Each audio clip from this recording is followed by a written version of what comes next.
सब जानता हूं मैं, कैसे डसेगा कौन सब जानता हूं मैं, कहां किसी का खौफ मानता हूं मैं।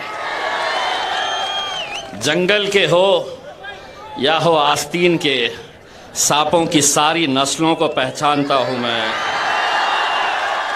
जो भी साजिशें चल रही है, ये वही लोग हैं जो कहते थे कि आएगा ही नहीं। उनके बोलने का अंदाज आता क्या, कैसे आता, हिसाब किताब गिनती सब बताते रहते थे, लेकिन अल्हम्दुलिल्लाह आए। और आज जब ये इलेक्शन हो रहे तो आप एक साजिश तो अच्छी तरह से समझ चुके होंगे कि मुसलमानों का एक गठ है और एक गुट है जो कहता है कि नरेंद्र मोदी को हमें हराना है तो यहां पर शिवसेना को जिताना है। वाह, इम्तियाज जलील को हराना है यहां पर, मोदी को वहां पर गिराना है। तो 48 सीटें हैं महाराष्ट्र के अंदर। मैं आपको यकीन के साथ कहता हूं, अगर उन 48 में से 47 भी अगर ये जीत गए, जब वक्त आएगा नरेंद्र मोदी की आंखों में डालने का, तो भीगी बिल्ली बनकर ये बैठे रहेंगे और वहां पर असदुद्दीन अवैसी, अख्तरुल ईमान साहब और इम्तियाज जलील नरेंद्र मोदी की आंखों में आके डालकर ललकारेगा।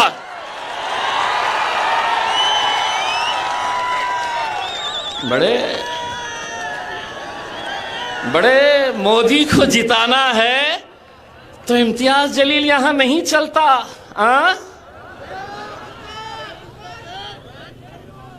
ये आपकी यही गुलामगिरी, यही चाटुगिरी, यही तलवे चाटने की वजह से आज इस मुल्क से आपकी क़यादत खत्म हो चुकी है। यही तलवे चाटने से कभी सोचा था किसी ने कि औरंगाबाद जैसे शहर से, जहां शिवसेना कहती थी कि यह हमारा गढ़ है, किसी ने तसव्वुर नहीं किया था, लेकिन यह आप लोगों का इत्तेहाद था जिसने यहां से शिवसेना को उखाड़ कर फेंका और मजलिस को यहां पर आपने अपना झंडा लहराया। अब तो कैसे कैसे आ गए हैं।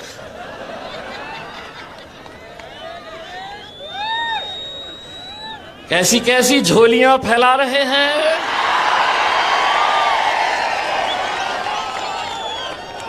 यहां पर भी भेजे गए थे, महफिल मेरी सस्ती है। एक सुन लो रे, तुमको क्या बोलते पता है, बेगानी शादी में जब मेरी महफिल सस्ती है आ जाते, बोले चलो दूल्हे बन जाएंगे करके। हर वक्त आप देख लीजिएगा, जब महफिल सजी कि ले लेते हैं 200-300 रुपये, चलिए आ जाइएगा। तुम झोली यहीं तक फैलाते रहो। खव्वाली सुने हो, भर द झोली मेरी या मोहम्मद, लौट कर मैं न जाऊंगा खाली। अरे मांगना है तो उससे मांगो रे, किसके सामने तलवे चाट रहे हो, उससे मांगो। और मैं आज भी ये कहता हूं, लोग मुझसे पूछते हैं, ये लोग बार बार पूछते हैं मेरे से, जीतते क्या, कैसा आते।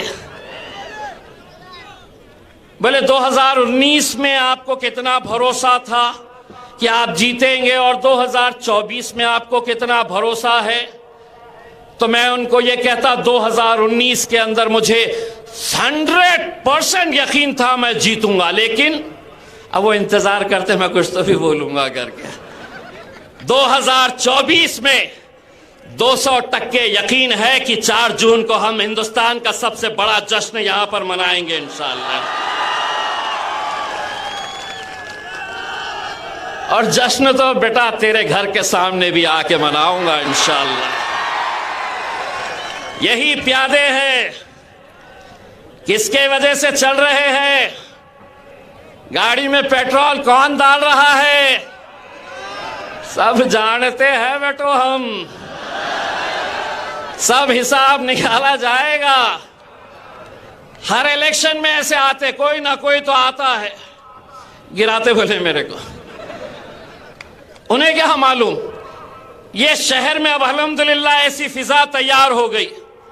एक रात पहले तक कुछ अलग सोचता है, सुबह जैसे ही फजर पढ़ के बाहर निकल, नक्को रे बाबा पतंग कोई मारो, अपनी पतंग है, अपनी पतंग को उड़ाओ।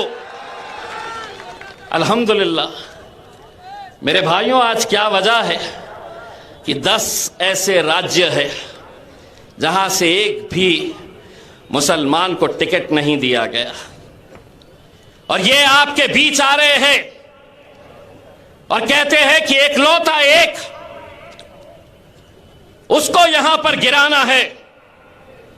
अगर मैं गूंगा, मुक्का और बहरा रहता तो कोई दखल नहीं लेता, बोलता चलने दो। लेकिन उन्हें एक बात पता चली है कि पिछले 20 सालों से पार्लियामेंट के अंदर अकेला मेरे भाई बैरिस्टर असदुद्दीन अवैसी साहब अकेले मुकाबला करते थे। अब तकलीफ यह है कि ये आया है तो ये भी बहुत बोलता है भैया, और बोलता ही नहीं है।